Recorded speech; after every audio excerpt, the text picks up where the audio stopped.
Máy cắt nhôm ti trượt 305 giá 1,5 triệu. Đóng đơn đi rồi nha anh em, ship chành cho anh em ở đâu em ship cũng được hết. Nếu như ship có thì 2-3 ngày, còn em cần gấp thì ship chành nha anh em, có liền trong đêm nha. Lưỡi 305 total. Rồi thêm lên còn một mẫu máy có sẵn nữa ở cửa hàng luôn, 255.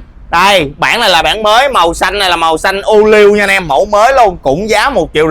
Anh em đưa trước làm hồ sơ góp từ 4 tháng đến 6 tháng. Anh em nào mà quan tâm máy có thể liên hệ trực tiếp với em nha, có 2 mẫu cho anh em mình lựa.